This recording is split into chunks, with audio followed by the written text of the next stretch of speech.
Alhamdulillah nahmaduhu wa nasta'inuhu wa nastaghfiruhu wa nu'minu bihi wa natawakkalu alayh. Wa na'udzu billahi min shururi anfusina wa min sayyiati a'malina.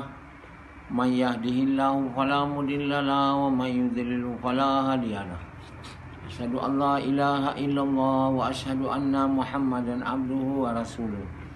Sallallahu alaihi wasallam tabaraka wa salama tasliman kasiran kasira amma ba'd. Bismillahirrahmanirrahim. Wa man ahsanu qawlan mimman da'a ila Allah wa amila salihan wa qala innani minal muslimin.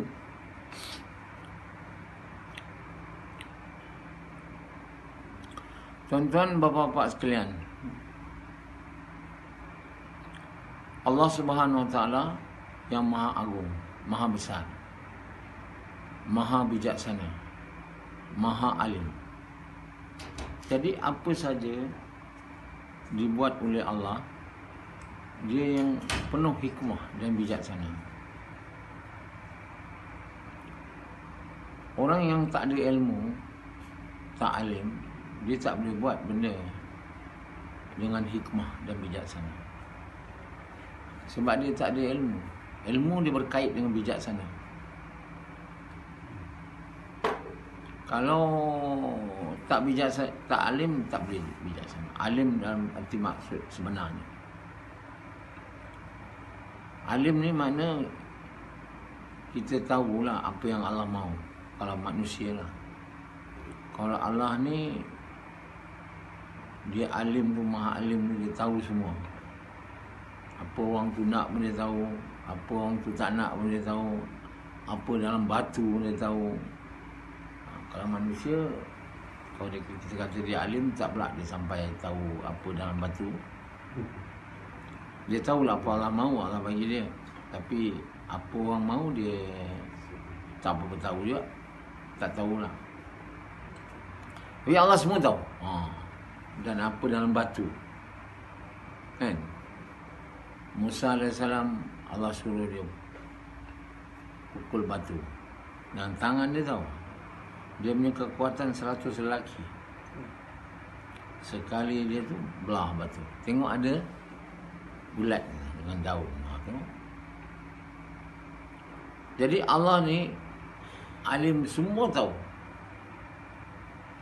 Bukan saja yang dulu dan yang akan datang.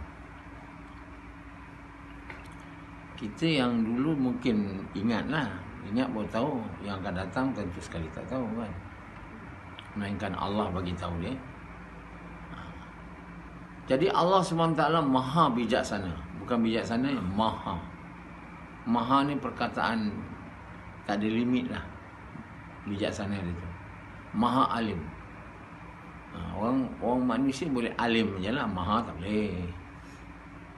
Jadi, dan bila dia alim, Allah bagi dia alim, dia jadi bijaksana. Jadi Allah SWT beritahu Nabi-Nabi ni yang Allah sayang ni, Allah bagi dia ilmu dan bijaksana. Dia berkait bijaksana dengan ilmu. Jadi orang macam Rashidi, ilmu tak ada. Dia kata apa pun tak ada. Tapi dia ada mata, Allah bagi. Dia mengaku apa pun tak ada. Allah bagi dia isteri, Allah bagi dia anak, kan? Tak salah cakap apa pun tak ada, kan? Tapi dia tentu sekali ilmu tak ada. Jadi kerana itu dia tak bijaksana. Tindakan dia tidak bijaksana. Jadi dia selalu rosak dia punya tindakan. Kalau dia jadi ketua, rosaklah semua orang yang ikut dia. Jadi orang seperti ini tak boleh diberi tanggungjawab jadi ketua. Sebab tidak alim dan tidak bijaksana. Jadi orang yang Allah pilih jadi ketua, iaitu Nabi-Nabi Rasul, Allah bagi dia ilmu dan Allah bagi dia bijaksana. Ilmu tahu apa Allah mahu, bijaksana berbuat seperti mana Allah mahu. Yang Allah mahu tu, itulah yang bijaksana. Jadi Rashidi Samad tak bijaksana. Sebab tak alim. tak tahu apa Allah mahu dan tak berbuat seperti mana Allah mahu. Kalau jadi ketua, keputusannya sangat tidak bijaksana. Jadi bila tidak bijaksana, jadi huru-hara. Huru-hara. Bila tak bijaksana, keputusan tu huru-hara. Jadi semua dalam dunia ni, ketua-ketua, pemimpin, semua tak alim, tak bijaksana. Dia orang politik. Orang politik ni dia tak alim dan tak bijaksana. Jadi bila dia dipilih dengan suara ramai, orang ramai pula tak alim dan tak bijaksana. Mana nak tahu? Jadi dengan sistem demokrasi yang memilih, semua orang ada kuasa memilih, dan semua orang tak alim dan tak bijaksana, tentulah tak dapat ketua yang alim dan bijaksana, kan? Jadi macam mana pun dunia ni akan huru-hara ni. Sebab apa? Semua keputusan, kan, dan tindakan adalah huru-hara. Rashidi ni tak terkenal sebab dia bapa bukan orang yang tinggi. Cuba dia anak Perdana Menteri Malaysia. Dia tak pandai, dia tak ada ilmu, dia tak ada bijaksana. Tapi kerana dia anak Perdana Menteri, dia terkenal. Sebut Rashidi je orang semua tahu. Lepas tu dia masuk politik. Lepas tu orang pangkah dia lah, sebab orang ingat semua orang kenal dia bagus lah. Sebab itu penyanyi lepas terkenal, pelakon, orang macam Donald Trump tu terkenal, dia masuk politik, dia menang lah. Sebab orang yang nak pangkah tu, dia mesti kenal orang tu juga. Orang tu mesti terkenal. Dan mereka ada fahaman yang tak ni, yang banyak kenal orang ni orang baik. Tu dia orang faham. Jadi dia orang ingat yang terkenal ini tentulah orang bagus. Orang semua suka. Kan? Macam kita nak tahu makanan kat kedai tu sedap tak? Kita tengok ramai orang masuk tak? Kan?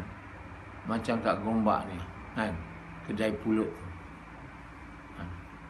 Pukul 8.30 je dah habis. Pulut dia dah habis, semua dah habis. Jadi kita dah ada macam satu faham, tentu tempat ni sedap. Kan? Jadi banyaklah orang datang. Begitu juga dengan nasi lemak ujang, berbaris orang. Macam tu.co. Di Gombak ni banyak tempat makan-makan sedap. Tengok ramai je. Jadi begitu jugalah orang yang dikenal ramai. Orang kata itu baguslah orang tu. Bagus. Usaha yang ramai orang ambil macam jemaah tabligh, kan? Mesti bagus. Jadi mereka mempunyai faham macam ni. Yang sebenarnya tak betul.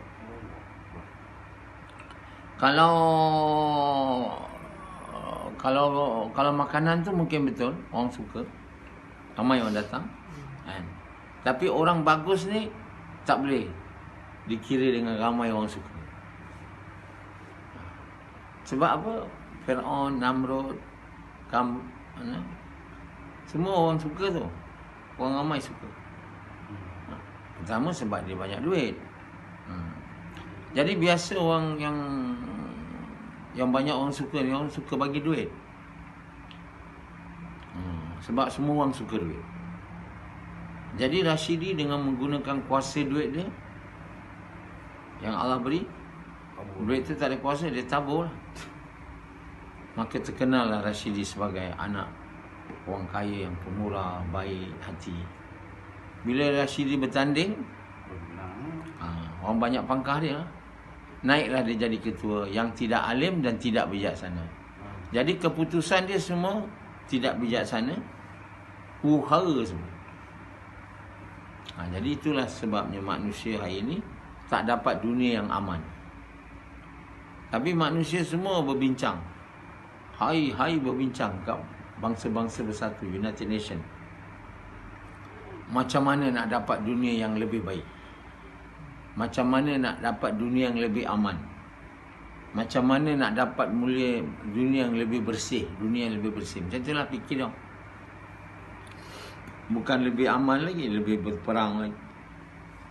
Tapi semua orang komplain lah. Tukang komplain memang banyak.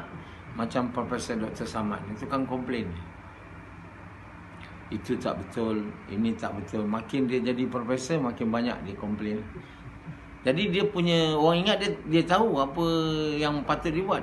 Dia tak tahu. Dia tahu komplain. Orang kata bagus lah Samad, dia suka komplain ni. Semua yang tak bagus dia semua komplain. Dia tahu tak macam nak buat benda bagus? Tak tahu dah mana. Yang ada dalam dunia ni, yang dikatakan bijak pandai ni, yang suka bercakap, suka menulis, suka beritahu apa yang tak betul, dengan tak tahu apa betul. Sebab Quran pun dia tak baca.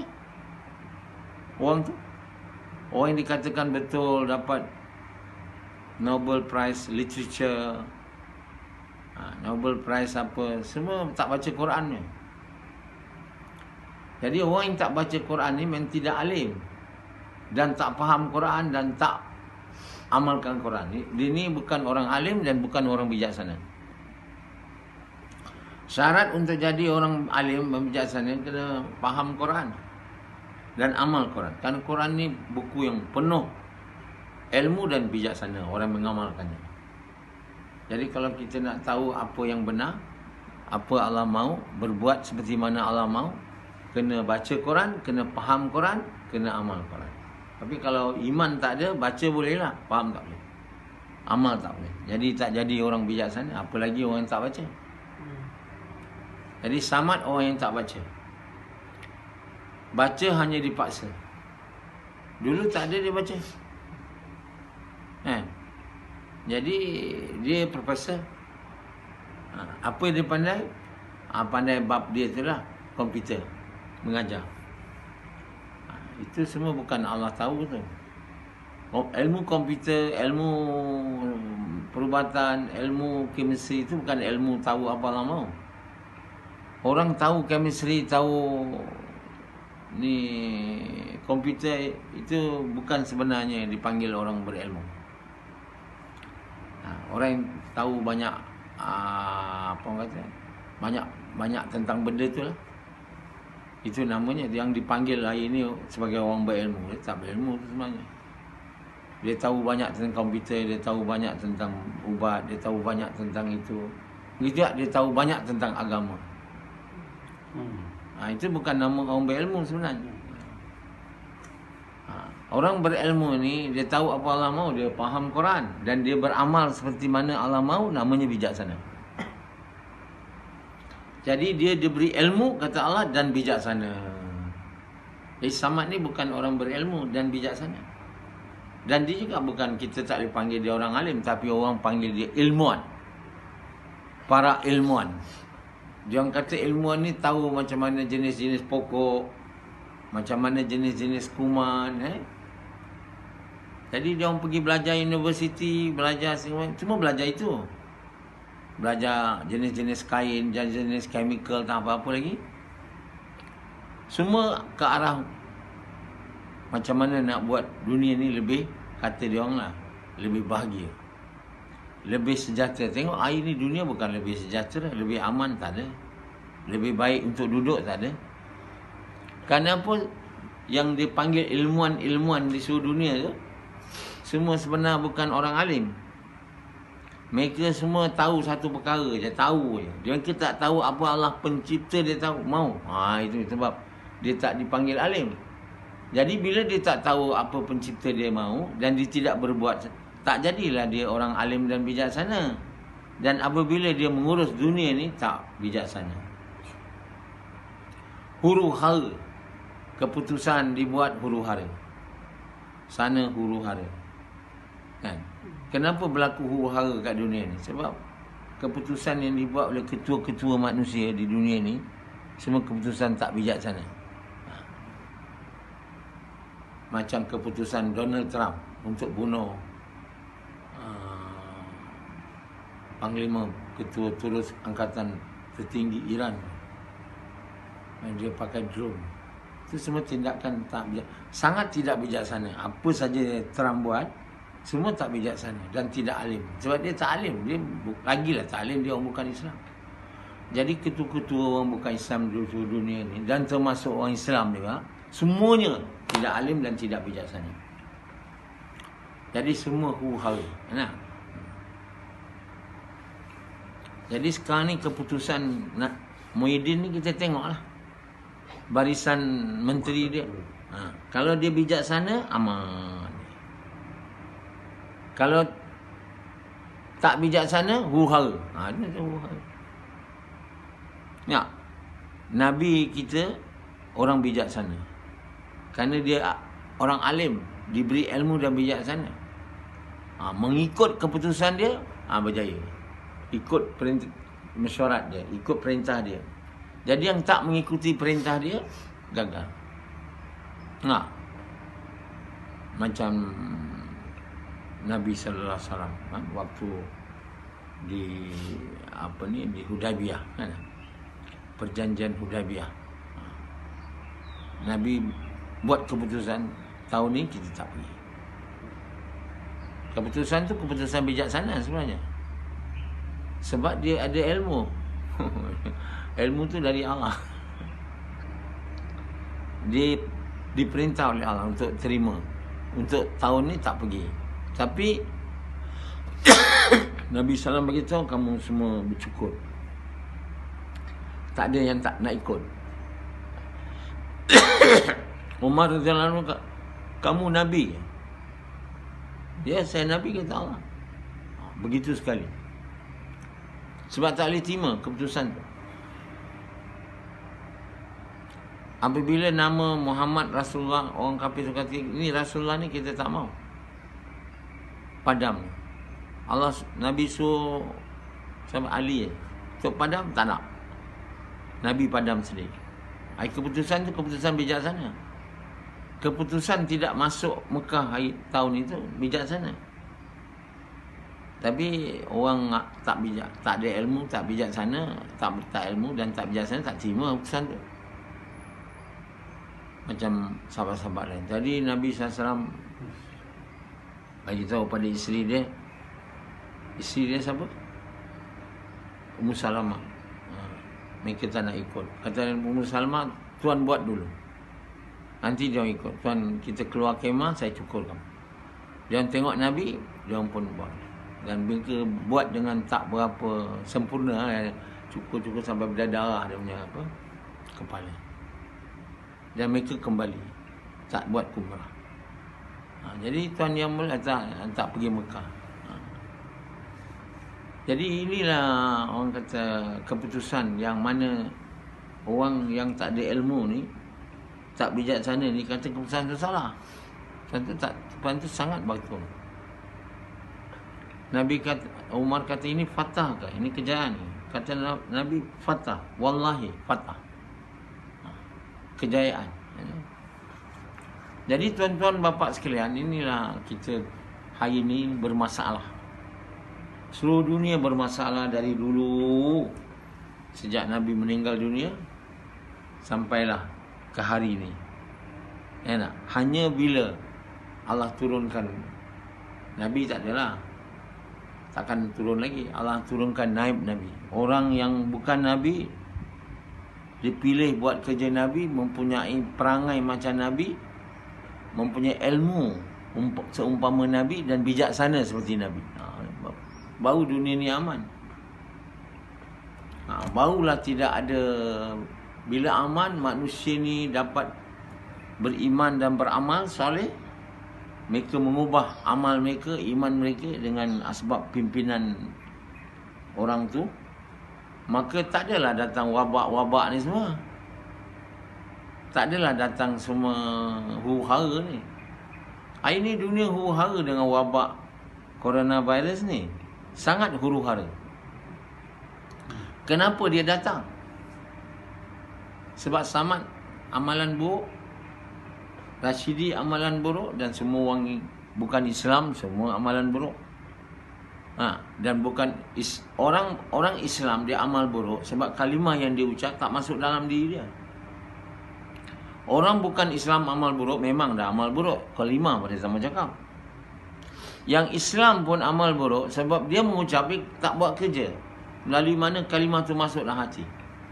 Jadi apabila kalimah dia tak masuk dalam hati, dia punya mata ada buta, telinga ada pekak, mulut hati ada gelap. Jadi hati macam Rashidi gelap, Rashidi pun gelap. Macam mana yang tak buat usaha? Rashidi buat usaha touch and go. Dia tak buat usaha sesungguh. Samad pun tidak, dipaksa. Jadi semua kalimah tu tak masuk. Maka hati semua gelap. Ada mata tak boleh nampak, ada telinga tak boleh dengar. Jadi semua tak nampak. Yang Allah jadikan langit, Allah jadikan matahari, itu teman tak nampak. Tahu aja, nampak saja.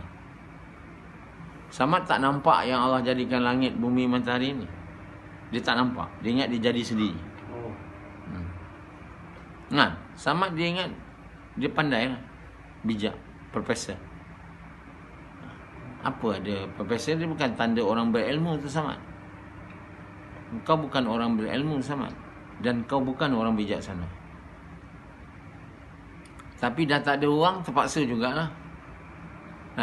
Jadi manusia ni tak mau jadi orang yang dekat dengan Allah. Itu sebabnya tak jadi orang berilmu dan bijaksana. Sebab dia tak mau. Jadi Allah tak ada di hatinya. Jadi hati dia tak terang. Hati tak terang, mata buta, pekak. Tapi kalau hati dia terang, mata nampak, telinga dia boleh dengar yang benar. Dia tahu yang benar dengan yang tak benar. Kalau telinga ni tak pekak, kalau dia dengar cerita apa-apa, dia tahu ini tak benar, yang ini benar. Dia ambil yang benar. Kalau dia mata buta, dia ambil apa je. Kalau dia mata nampak, dia tahu yang ini benar, yang tak benar. Jadi mata nampak, telinga dengar bila hati tak buta. Hati buta bila cinta dunia. Nak cinta dunia macam Samad. Samad sangat gairah nak dunia, yang membuat hati dia buta. Semua orang lah, bukan Samad aja. Orang kafir lagi mahu dunia. Samad tu kurang, tapi banyak juga. Sangat susah nak mengeluarkan cinta dunia. Samad. Tu Samad yang kira baik juga. Sikit baik, bukan banyak baik. Tak cukup nak jadi bijaksana. Tak cukup nak diberi ilmu oleh Allah. Jadi tak ada ilmu dan tak ada hikmah, tak ada bijaksana. Untuk diberi ilmu oleh Allah ni dan bijaksana, kena iman kuat. Maknanya hati tu terang, mata tu boleh nampak yang benar dan yang buruk, telinga tu boleh dengar percakapan buruk tangan. Macam Rashidi, apa dia faham? Kalau orang cakap dengan dia, buruk pun dia ikut, benar pun dia ikut, dia tak tahu. Jadi apa kita tengok Rashidi, perangai buruk. Sebab dia ikut aja. Dia tak tahu benda tu benar ke tidak tahu. Mata buta, buat aja. Yang salah pun buat, yang baik pun mungkin dia buat lah. Dia tak tahu pun, nak beza pun. Kenapa? Sebab hati dia buta. Kenapa hati buta? Cinta dunia. Itulah asbab manusia ni jadi rosak, kerana hati buta macam Sufyan. Hati Sufyan tu sangat buta. Dia nak keluar 4 bulan, dia tak nak. Dia cancel bila dia dapat extension. Dia contract, dia renew. Itu hati tu buta tau. Mata dia buta, telinga dia buta. Pekak, kita panggil telinga buka. Samad bila dia tak nak pindah sini, dia tak nak dengar cakap saya, dia tak nak dengar orang alim dan bijaksana.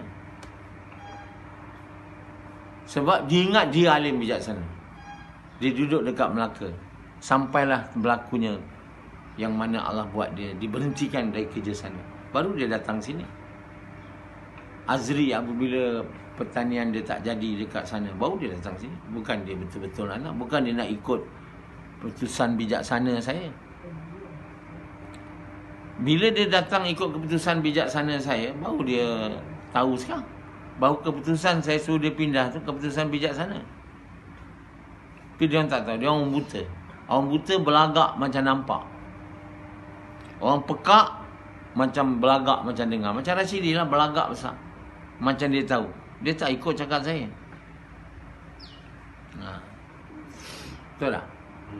Jadi saya bagi tahu dia, kalau nak beristeri boleh, tapi cari orang miskin dan orang yang rendah, orang yang tak banyak sangat pelajaran, orang yang tawaduk, supaya mudah kamu dia dengar cakap kamu. Sebab kamu ni orang riak. Kamu ni orang riak, orang tinggi diri. Tapi dia tak ikut cakap saya. Dia cuba juga, dia cuba, tapi dia tak cuba sesungguh kan. Doa tak. Jadi akhirnya dia dapat isteri master degree. Bertengkar je dia. Hari-hari bertengkar. Sebab apa? Dia nak suruh bini dia dengar cakap dia. Mana bini dia nak dengar cakap dia? Bini dia master, dia STPM pun 3 kali. Jadi dia huru-hara sekarang. Kat rumah tangga dia bergaduh je dia kata. Tapi buat seks juga dia. Tapi dia tak berkat. Dia tak ada rahmat. Dia tak ada, orang kata, keputusan tu yang hikmah dan bijaksana tu tak diikut. Patutnya dia bila tak dapat, dia tanya, Amir Ustaz, saya dah usaha tau, apa saya nak buat lagi? Tak tanya tu. Dia senyap-senyap mengorat lecturer dekat universiti saya. Padahal lecturer tu dia berubat dengan saya. Lepas tu saya kata, Rashidi, kau tolong bagi ubat ni kat Rashidah. Rashidah. Terus Rashidi pun usaha nak menekel dia. Jadi sampai dia kahwin, saya tak tahu dia kahwin dengan lecturer saya. Kalau dia bagi tahu, saya kata, cuba kau pilih orang yang miskin. Kalau usaha-usaha orang miskin, rendah, ialah yang tak mahu dunia. Ini semua cari yang mahu dunia. Jadi tak. Ya. Jadi sekarang dia huru-hara lah. Itulah namanya tak hikmah. Dia nak yang tak baik, Allah bagi juga. Jadi ini akibat dia tak dengar cakap saya. Benda besar tu, kahwin. Sampailah saya tak tahu siapa dia kahwin. Hanya saya tahu apabila saya pergi kenduri kahwin dekat. Saya pun tak tahu lecturer tu tempat dia dekat Keluang tu. Bila saya tengok, macam mana ramai Twin Tech punya student pula ni. Rupanya Rashidi kahwin dengan barulah saya tahu. Dia rahsiakan. Begitu dia tak nak ikut cakap saya. Sama begitu lah. Semua tak nak ikut cakap, maka huru-hara lah. Jadi kehidupan huru-hara. Dan Pendi dia tak mau ikut cakap saya. Pindah sini. Keputusan saya itu keputusan bijaksana. Sebab Allah bagi saya ilmu. Allah bagi saya tahu apa Allah mahu. Allah bagi saya faham Quran, boleh tafsir Quran. Kamu tak nak ikut, kamu akan faham. Kamu akan jadi huru-hara. Bila kamu huru-hara, kamu pun mula mengeluh. Tapi salahnya siapa? Salahnya kita. Kita yang tak nak ikut. Lepas tu bila dah kena, baru kita mengeluh. Betul tak? Samad agaknya kalau dia pindah, ikut saya dulu, saya pindah, dia takkan jadi peristiwa tu. Dia akan dapat kerja di mana-mana universiti sini. Tapi keadaan tenteram lah. Tapi kerana dia tak ikut, last Allah buat dia berlaku huru-hara. Dan dia tak boleh nak salahkan siapa, melainkan diri dia. Begitulah di akhirat nanti, bila masuk neraka, dia yang cuba nak salahkan ketua dia. Ketua kata, apa pasal kami punya salah? Kamu yang ikut, kamu juga salah. Bukan aku je. Tapi walaupun macam mana pun kau kata aku salah, aku kata kau salah, yang hakikatnya sekarang kita dah dalam neraka. Jadi tuan yang mulia, inilah usaha untuk betulkan hati ini kena dibuat supaya jadi berilmu dan bijaksana. Inilah kena buat kerja tiap-tiap hari, mengajak manusia berkebaikan, mencegah kemungkaran dengan cara Muhammad SAW, dengan niat nak buat Allah suka sehingga. Bukan setakat 40 minit je. Bagi mereka yang gelap hati, kena bagi masa lebih. Ini gelap hati bagi 45 minit saja. Mana lama sangat tu ataupun tak menjadi nanti. Okey, guys.